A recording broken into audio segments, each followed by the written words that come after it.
Bienvenue au service français de Freedom Center International. Aujourd'hui, je veux parler de, tu vois, quand souvent on prend des décisions qui ne vont pas, on prend de mauvaises décisions et puis ça nous envoie dans des situations terribles et puis tu essaies de prendre encore une autre décision pour essayer d'arranger l'endroit où tu te trouves et puis tu te trouves dans une décision qui est encore pire que celle que tu avais déjà prise. Ça m'est déjà arrivé. Et aujourd'hui, je veux parler de ça.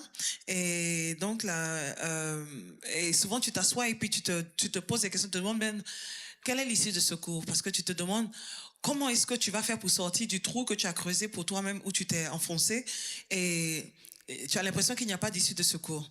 Et aujourd'hui, je veux parler de ça. Et j'ai intitulé mon message « Les compassions de Dieu se renouvellent chaque matin ». Les compassions de Dieu se renouvellent chaque matin. Et j'ai tiré mon livre du message de Lamentation 3, le verset 13 à 25. Lamentation 3, j'ai commencé à partir au verset 13 à 25. Je lis. Il a fait pénétrer dans les profondeurs de mon être les flèches de son carquois. Je suis pour tout mon peuple un objet de moquerie. À longueur de journée, je suis le sujet de leurs chansons. Il m'a rassasié d'herbes amères, il m'a enivré d'absinthe. Il a cassé mes côtes avec des cailloux, il m'a pénétré dans la cendre. Tu m'as enlevé la paix, j'ai oublié ce que c'est que le bonheur. Alors j'ai dit, je n'ai pas d'avenir, je n'ai plus d'espérance en l'Éternel. Reviens-toi, souviens-toi de ma détresse et de ma misère, à l'absinthe de ton poison et du poison. Moi, je m'en souviens bien et je sombre. Voici ce que je veux méditer pour garder espoir. Les bontés de l'Éternel ne sont pas épuisées, ses compassions ne prennent pas fin. Elles se renouvellent chaque matin, que ta fidélité est grande. Je le déclare. L'Éternel est mon berger, c'est pourquoi je veux attendre à lui. L'Éternel a de la bonté pour celui qui compte sur lui, pour celui qui le recherche. Et donc, c'est l'histoire d'Israël. C'est Jérémie, le prophète Jérémie qui a écrit. On lui a donné les théologiens ont dit que c'est Jérémie qui a écrit. Ce n'est pas écrit que c'est Jérémie dans la Bible, mais les théologiens, quand ils ont fait les recherches, ils ont dit que c'est Jérémie qui a écrit. Et il a écrit ce passage-là juste après que Jérusalem s'est tombé, quand Babylone est venue détruire Jérusalem. C'est après ça qu'il a écrit. Et on sait que Jérémie, quand Jérémie, il était avant que ces événements se passent, il n'arrêtait pas de dire à Israël de ne pas d'arrêter de pécher, d'arrêter de se comporter comme il se comportait, d'arrêter de s'éloigner, d'arrêter de s'écarter de l'Éternel, mais de revenir à l'Éternel. Donc il leur donnait cet avertissement. Voici ce qui va se passer. L'Éternel va détruire la ville, va détruire le pays, mais il ne l'écoutait pas parce que ça prenait des années. Et je pense qu'il a donné ces avertissements pendant plus de 10 ans. Et donc il n'arrêtait pas de leur dire, voici ce qui se passe, voici ce que vous ne devez pas faire, ne le faites pas, ne le faites pas. Et Israël n'écoutait pas. Et à la fin, Jérusalem est tombé, Babylone est venu conquérir Jérusalem. Et donc, quand Jérusalem est tombé, et donc maintenant lui, il a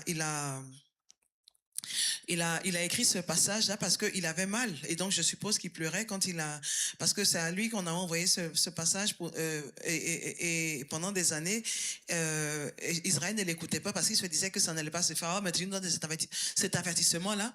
Et puis, bon, ça ne se fait pas 1 an, 2 ans, 3 ans. Mais tu répètes la même chose. Tu nous fatigues. Depuis là, ça ne se passe pas. 4 ans, 5 ans. Et les choses ne se passent pas. Il dit, arrêtez, je vous dis que ça va aussi ce que l'Éternel, mon Dieu, dit. Mais il ne l'écoutait pas parce qu'il se disait que, il raconte des trucs, c'est pas très intéressant. Nous, on va faire ce que bon nous semble. Et à la fin, maintenant, ils se sont retrouvés dans un trou. Et donc, c'est de là qu'il parle. Il décrit, en fait, la douleur. Il décrit la peine et tout ça. Et donc, il dit, tu as fait pénétrer dans les profondeurs de mon âme les flèches de ton carquois. Pour dire, tu m'as percé avec tes flèches. La douleur, il exprime la douleur. Et donc, il parle de la douleur. Il dit, je suis l'objet de tous les peuples, l'objet de leur moquerie. Et à longueur longueur de journée, je suis le sujet de leurs chansons. Et tu vois, quand on regarde souvent les artistes, ils font ça, hein, tu vois, il y en a un qui chante, et puis tu sais qu'il parle d'un autre, et il a eu peut-être quelque chose avec un autre, et il parle de l'autre, et donc il dit, on est le sujet de leurs chansons. Non, on est devenu leur sujet de conversation, avec ça de nous qu'on parle, on se moque de nous et tout ça là. Et donc il explique la douleur, il explique la peine. Et il dit, tu as cassé mes dents avec des cailloux pour dire, il ne sait même plus quoi dire. Parce que quand tu as des dents qui ne sont pas là, quand tu parles en général, surtout si tu as les dents devant qui manquent, il y a des mots que tu n'arrives pas à prononcer. Et donc, là, pour dire, on est perdu de mots, on ne sait pas trop quoi dire, on est dans cette souffrance-là. Et donc, il explique, mais bien vrai que Israël avait péché, et comme Dieu a envoyé le prophète pour leur donner cet avertissement, revenez sur le droit chemin parce que voici le chemin sur lequel vous êtes là, voici où ça va vous envoyer. Mais ils ont refusé d'écouter. Mais malgré qu'ils aient refusé d'écouter, il vient plaider à sa peine à Dieu pour dire, voici la douleur dans laquelle on est, voici ce qu'on ressent, voici comment on prend ça. Il dit, je n'ai plus d'avenir, je n'ai plus d'espérance en l'éternel. Donc il dit, mais je n'ai plus d'espérance. Regarde ce qui nous arrive, regarde la situation dans laquelle on se trouve. Et il dit, souviens-toi de ma détresse et dans ma misère, dans la semaine de ton poison. Pour dire, c'est-à-dire, il est dans une misère totale. Et donc, combien d'entre vous on sent c'est-à-dire, tu as creusé toi-même, comme on dit, tu as creusé toi-même ton trou, ou tu as fait ton lit, et maintenant tu ne veux pas te coucher dedans. Et parce que tu trouves que c'est vraiment, vraiment douloureux, vraiment, c'est vraiment, tu es dans la détresse, c'est vraiment terrible. Tu ne sais pas où tourner, tu ne sais pas comment faire pour sortir du trou dans lequel tu t'es mis, et tu as des regrets amers parce que tu te dis, ah, si je savais, c'est vrai, on m'avait dit de ne pas faire ça, on m'avait dit que ça, ou alors tu as fait un business, un mauvais deal, et puis, ou tu as investi dans une mauvaise affaire, et puis maintenant tu regardes, te dis, mais vraiment, je suis dans un trou, et là, maintenant, j'ai peut-être emprunté de l'argent pour aller investir dans ce deal-là, qui a vraiment foiré, alors qu'on m'avait déjà dit de ne pas me mettre dedans parce que ça n'allait pas bien tourner, mais je me suis lancée dedans et puis voilà ce qui se passe et maintenant tu regrettes. Tu as des regrets amers parce que tu sais même pas où tu vas trouver l'argent pour pouvoir rembourser la dette dans laquelle tu t'es mise et puis tu regardes et maintenant peut-être tu te dis bon, je vais l'emprunter là-bas encore pour aller parce qu'on t'a dit que voici il y a quelque chose de meilleur et donc tu vas encore emprunter pour aller verser dedans et puis maintenant ça tourne encore au vinaigre et non mais tu te retrouves avec deux dettes et comme ça quand tu regardes aussi la femme qui avait l'issue de sang qui saignait dans la Bible, où elle était riche et elle a pris toute sa richesse, elle a perdu toute sa richesse parce qu'elle n'arrêtait pas d'aller voir un docteur. Après un docteur, quand tu vas voir, aujourd'hui ça marche pas, et puis te dit ah non, il y a celui-là, si tu vas avec celui-là, ça va, lui il a fait ABC, donc je pense que ça va pouvoir aller. Et donc elle va là-bas, elle dépense encore et puis rien. Elle dépense encore et rien. À la fin, elle a perdu toute sa richesse. Et donc souvent tu prends des décisions, on te dit ah c'est vrai que ce que tu as fait là c'est pas bon, mais je te dis que ça là c'est mieux. C'est peut-être que si tu avais fait ça et ça, tu n'allais pas te trouver où tu es aujourd'hui. Et donc maintenant tu te lances dans cette activité là et puis encore paf, tu tombes encore à terre. Et puis tu te dis ah mais je n'arrive pas à comprendre. Maintenant ma situation est pire qu'avant. Et donc maintenant tu te retrouves dans une histoire terrible. Et puis tu te demandes comment faire pour sortir de là. Comment tu as fait pour sortir de là. Ou alors tu t'es mis dans une relation vraiment qui n'en valait pas la peine. Et maintenant tu es dans dans un trou et tu ne sais pas comment faire pour sortir de là. C'est comme si il n'y a personne pour t'aider. Tu te regardes autour et il n'y a personne pour t'aider. Et tu as creusé ce trou-là, tu t'es mis dans un problème horrible. Et puis tu ne sais pas quoi faire. Tu tournes et puis tu te demandes, mais comment est-ce que je peux faire pour sortir de ce trou que j'ai creusé avec mes propres mains? Comment est-ce que je peux faire pour sortir de là? Parce qu'on m'avait averti. C'est pas comme si tu ne savais pas, mais on t'avait averti, ou l'Éternel t'avait donné ce pressentiment qu'il ne fallait pas le faire, mais tu t'es lancé dedans et maintenant tu regrettes, te dis, ah, il m'avait averti. Vraiment, on dirait que c'est comme si Dieu ne voulait pas que je fasse, mais je me suis lancé dedans, j'ai fait et maintenant je regarde. Ou alors telle personne m'avait dit fais attention parce que ce que tu es en train de faire là, je pense pas que ça va t'arranger, et tu t'es lancé dedans et maintenant tu te trouves dans un trou terrible et puis tu ne sais pas quoi faire, où tourner la tête, et tu ne sais vraiment, c'est la situation dans laquelle Israël se trouvait. Ils se sont trouvés dans une situation vraiment où on ne sait plus où tourner la tête, on a creusé nous-mêmes notre trou et maintenant on est tombé dedans et on ne sait pas comment faire pour sortir parce que le trou il est tellement profond qu'on n'arrive pas à sortir de là. Et donc là il dit on n'a pas de pardon. on n'a pas d'issue de secours. Et donc maintenant, comment est-ce qu'on va faire? Mais il dit, voici ce sur quoi je veux garder, je veux méditer pour garder espoir. Il dit, il veut méditer sur quelque chose pour garder espoir. Et ce sur quoi il veut se focaliser pour garder espoir, c'est que la bonté de l'Éternel, elle se renouvelle chaque matin, elle n'est jamais épuisée. Et donc, il dit dans le verset 22, il dit, les bontés de l'Éternel ne sont pas épuisées, ses compassions ne prennent pas fin. Elle se renouvelle chaque matin, que ta fidélité est grande. Et donc aujourd'hui, je veux que tu médites sur ça. Je veux que tu médites sur ça. Que si tu te trouves dans ces situations où tu as des regrets amers et puis tu te dis vraiment, si je savais, je n'allais pas le faire. Aujourd'hui, je veux que tu médites sur ça pour savoir que sa fidélité est grande. Sa fidélité est grande et que sa bonté, elle ne s'épuise pas. Les bontés de l'Éternel ne sont jamais épuisées. Sa bonté n'est jamais épuisée, pour dire que peu importe l'endroit où tu te trouves, le trou dans lequel tu te trouves, sa main peut t'enlever de ce trou-là. Sa main n'est pas courte, elle peut t'enlever de ce trou-là. Parce que de la même manière, comment Israël a ignoré tous les signes, a ignoré tous les avertissements que Jérémie leur avait donnés, et puis à la fin, ils se sont trouvés dans ce trou-là, mais ils ont dit, on va méditer sur la bonté de l'Éternel. On va méditer sur la bonté de l'Éternel. Et si tu es quelqu'un qui a fait ça et qui n'arrive pas à se pardonner, te dit tu es tellement en colère contre toi-même. Aujourd'hui, je veux que tu arrives à laisser cette colère-là, enlève cette colère-là de ton cœur et puis garde des yeux sur l'Éternel. Je veux dire, présente ton cas à l'Éternel comme il se doit. Comme Jérémie l'a fait, il dit, voici dans laquelle la situation dans laquelle on se trouve. Que vraiment, on est dans un trou, on est dans une douleur, vraiment, tu nous as percé avec tes flèches, tu as fait A, B, C, ou alors tu m'as averti et je ne t'ai pas écouté. Aujourd'hui, je me trouve dans une situation terrible où vraiment, tu sais que tu mérites ce que tu as fait. Mais tu n'arrives, et tu es en colère contre toi parce que tu sais que tu aurais dû faire mieux et tu aurais dû écouter et te dire, mais si je savais, si j'avais écouté, je n'allais pas me trouver dans cette situation, et tu es vraiment en colère contre toi. Aujourd'hui, je veux te parler, je veux te dire, apaise cette colère que tu as en toi et garde les yeux sur l'Éternel.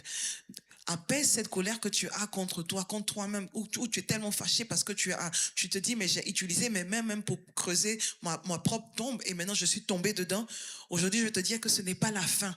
Il y a la lumière à la fin du tunnel, mais garde les yeux sur l'Éternel. Garde les yeux sur l'Éternel. Focalise-toi sur sa bonté parce que sache que ses bontés ne sont pas épuisées. Peu importe ce que tu as fait, peu importe le fait que tu aies refusé d'écouter ces avertissements, que tu aies refusé d'écouter les conseils des gens ou ceux qu'il a envoyés vers toi pour te conseiller et que tu as refusé d'écouter, tu as fait la sourde oreille. Aujourd'hui, je veux te dire, même si c'est toi-même qui as préparé ton poison et que tu as mangé ce poison et que tu souffres. Aujourd'hui, Dieu est capable de t'enlever de là si tu lui fais confiance. Il dit, il est capable de t'enlever de là si tu lui fais confiance. Il dit, je le déclare, l'Éternel est mon bien. C'est pourquoi je veux l'attendre, je m'attends à lui. Il dit, l'Éternel a de la bonté pour celui qui compte sur lui. Il a de la bonté pour celui qui compte sur lui. Et donc, aujourd'hui, tu sais que tu reconnais l'erreur que tu as fait, tu reconnais le trou que tu as creusé pour toi-même et que maintenant tu as décidé, ok, j'ai fait ces vilaines choses-là, mais ce que j'ai décidé aujourd'hui, c'est que je vais me détourner maintenant de ça, je vais pas me focaliser sur le problème parce que si tu avais une solution, tu allais pouvoir trouver cette solution, mais le fait que tu te focalises sur ce problème-là ne va pas... le problème grandira à tes yeux. Il ne va pas réduire, il ne va pas s'en aller, mais va grandir à tes yeux. Mais si tu détournes ton attention et que tu la mets maintenant sur l'Éternel, que tu te focalises sur l'Éternel, tu vas goûter à sa bonté. Parce qu'il a dit dans sa parole, il dit, la bonté de l'Éternel, il dit l'Éternel a de la bonté pour celui qui compte sur lui et celui qui compte sur lui pour celui qui le recherche. Et donc si tu comptes sur l'Éternel et que tu le recherches, sa bonté, tu vas goûter à sa bonté, il va te permettre de pouvoir sortir de là. Il va te permettre de pouvoir sortir du trou dans lequel tu t'es mis. Parce qu'en ce moment, ce n'est pas confortable. Et donc, si tu comptes sur lui, si tu gardes les yeux sur lui, si tu le cherches et que tu le cherches réellement et que tu dépenses ton énergie sur lui au lieu de dépenser ton énergie sur le problème que tu as, mais plutôt dépenser ton énergie sur lui, tu vas voir qu'il va te permettre de sortir de ce trou-là. Il va te permettre de pouvoir sortir de ce trou. je me rappelle il y a des années de cela, plus de 20 ans de cela, je me rappelle, avec mon mari, on a fait un investissement qui ne nous avait pas arrangé. Et on avait emprunté de l'argent à la banque pour pouvoir investir. Et cet investissement a foiré. Ça nous a vraiment pas aidé. Et on payait, on repayait la dette. Et ça t'énerve parce que tu te dis, mais quand à chaque fois que tu dois faire le paiement de la dette, ça t'énerve tellement parce que tu te dis, mais vraiment. Et quand le problème c'est que j'avais ce pressentiment qu'il fallait pas que je me lance dedans, mais au lieu d'écouter les avertissements, j'écoutais ce que le monsieur il me disait, comment il me présentait le projet. Et donc je me suis laissé embobiner par ça et on s'est lancé dedans. J'ai convaincu mon mari, non, il faut qu'on le fasse. Et on l'a fait. Et à la fin, ça foiré. Et on devait repayer maintenant la dette. Et donc, ça nous énervait. Et puis maintenant, après, au lieu d'apprendre notre leçon, on nous dit que, ah, ben voilà, il y a... celui qui a foiré là, tu peux te faire dédommager. Et maintenant il y a un groupe d'avocats qui prennent des clients et tout ça. Et donc on a dit oh oui ça sera parfait. Et donc c'est comme si ils vont rembourser ce que tu as investi parce que c'était pas légal ou en tout cas un truc bizarre, une histoire carabinée. Et donc au lieu de réfléchir, paf, on s'est lancé encore dedans et il fallait payer des frais, je me rappelle plus de combien, mais c'était pas en tout cas moins cher. Il fallait payer une somme considérable, et on a encore payé ça au lieu de ne pas écouter. Et à la fin, tu te rends compte que ça encore, c'était encore une histoire carabinée qui n'a eu aucune issue. Et à la fin, tu t'en retrouves avec maintenant 2 dettes à payer, et puis tu es énervé encore parce que tu te dis voilà, je suis tombé encore, je n'arrive pas à croire que je suis retombé encore dans le même piège, et tu es énervé, tu es contre toi, et tu n'arrives pas à comprendre comment est-ce que tu vas faire maintenant pour sortir, parce que regarde le trou dans lequel tu t'es mis, on s'est mis et tout ça. Mais Dieu est fidèle. À la fin, au lieu de rester fâché et de me focaliser sur ce problème dans lequel on s'est mis, j'ai décidé, tu sais quoi? Je vais me focaliser sur l'Éternel. Seigneur, aide-nous à sortir de là. Aide-nous à pouvoir sortir de là, parce que quand je regarde, ça met un poids sur nos finances, parce que tu dois enlever toute cette somme-là chaque mois pour repayer une dette que tu n'as même pas pu en profiter. C'est quelque chose qui ne t'a servi à rien. Et donc, c'était vraiment douloureux. J'ai dit, Seigneur, aide-nous à pouvoir trouver un moyen de sortir de là. Et l'Éternel nous a permis de pouvoir trouver ce moyen-là. Au début, on continuait de payer, c'était pas instantané, mais au fur et à mesure que le temps passait, il a permis qu'on puisse avoir la somme nécessaire, et même beaucoup plus, pour pouvoir annuler, pour pouvoir finir avec ces dettes-là, et pour pouvoir avoir une meilleure, je dirais, de meilleures conditions de vie. Et donc, si tu te focalises sur l'Éternel, si tu lui donnes ton problème, tu lui dis, voici, il dit, venez ceux qui sont chargés, lourdement chargés, venez déposer vos fardeaux, et puis lui, son fardeau, il est léger. Et donc, tout ce qu'il te demande, c'est que tu sois sincère, c'est que tu le suives, tu suis ses commandements, c'est que tu lui fasses confiance. C'est son fardeau. Et ça, ce n'est pas un fardeau. C'est pour ça qu'il dit son fardeau, il est léger. Mais tous les fardeaux que tu as, il dit tous les problèmes que tu as, il dit viens et dépose-les là à ses pieds. Et quand tu les déposes, tu lui donnes. Lui, en échange, il te donne quelque chose qui est léger. Et c'est ce qu'on a fait. Et aujourd'hui, on est sorti de ce cauchemar-là. Et donc, si tu es encore dans cette situation où tu t'es mis dans un trou que tu as creusé avec tes propres mains, ou par exemple, tu t'es fait embobiner, et puis tu te dis, mais je n'arrive pas à croire que je suis tombé dans ce piège-là, et puis voilà dans le problème dans lequel je me trouve. Aujourd'hui, je veux te dire qu'il y a une issue de secours. Parce qu'en général, quand tu es dans le trou, tu as l'impression que tu ne pourras pas sortir. J'ai l'impression que tu tournes en rond, qu'il n'y a pas d'issue de secours, et donc c'est ta situation. Bon, accepte et puis vis avec. Mais aujourd'hui, je veux te dire que si tu gardes les yeux sur l'Éternel, si tu te focalises sur l'Éternel et que tu le cherches, tu verras que tu vas trouver tu auras cette issue de secours-là, il va te permettre de pouvoir sortir. Si tu te focalises sur l'Éternel, si tu gardes les yeux sur l'Éternel. Mais si tu veux te focaliser sur ton problème ne pourra que grandir, parce que ce que tu arroses, il grandit. Et l'énergie que tu verses agrandit le problème à tes yeux. Et donc, ça ne fait que ça devient tellement important à tes yeux, et que ça prend prends une majorité de ton énergie alors que tu peux dépenser une énergie, cette énergie-là sur l'Éternel. Parce que le problème est là. Si tu avais la possibilité de le faire partir, il ne serait pas là. Mais c'est parce que tu n'as pas la possibilité de le faire partir que qu'il existe en ce moment. Et donc, c'est important pour toi de savoir que même si tu te trouves dans des situations difficiles à cause des mauvaises décisions que tu as prises dans le passé, mais aujourd'hui, je veux te dire que tu as une issue de sortie parce que l'Éternel, il a dit, si tu gardes les yeux sur lui, si tu te focalises, si tu lui fais confiance et que tu le recherches, tu vas goûter à sa bonté. Il a dit, si tu le focalises et que tu lui fais confiance, si tu comptes sur lui, tu vas goûter à sa bonté. Parce que ses bontés ne s'épuisent jamais. Ses bontés ne s'épuisent jamais. Sa compassion, elle se renouvelle chaque matin. Chaque matin, sa compassion se renouvelle. Quand tu as péché, c'était hier. Aujourd'hui, sa compassion se renouvelle. Sa compassion est nouvelle. Et donc, ce que tu as fait hier, oui, j'ai fait ça, Seigneur, voici, j'ai fait A, B, C. Vraiment, j'ai besoin de ton aide pour que tu puisses aide-moi à pouvoir sortir du trou dans lequel je me suis mise. Et tu verras qu'il va sortir du trou. Parce que les décisions que tu prends que tu as pris dans le passé, t'ont envoyé là où tu es aujourd'hui. Mais celles que tu prendras aujourd'hui te permettront vont déterminer où tu te trouveras demain. Et donc aujourd'hui, je veux te demander, prends cette décision de te focaliser sur l'Éternel pour que ton demain soit meilleur. Prends cette décision de te focaliser sur l'Éternel et de le rechercher réellement, et tu verras que ton demain sera différent de ton hier ou de ton aujourd'hui. Et donc, c'était le message que j'avais à partager avec vous aujourd'hui, c'est que les compassions de l'Éternel, elles se renouvellent, ses bontés se renouvellent chaque matin, sa compassion se renouvelle chaque matin et ses bontés ne sont jamais épuisées. Les bontés de l'Éternel ne sont jamais épuisées et ses compassions se renouvellent chaque matin parce que notre Dieu, il est fidèle. C'était le message que j'avais à partager avec vous aujourd'hui. Et que l'Éternel vous bénisse et que l'Éternel vous garde. Que l'Éternel fasse briller sa face sur vous, vous accorde sa grâce. Que l'amour de Dieu et la communion du Saint-Esprit soient avec vous tous. Que vous et vos enfants pour des milliers de générations habitent dans la maison de l'Éternel pour toujours et toujours. Amen.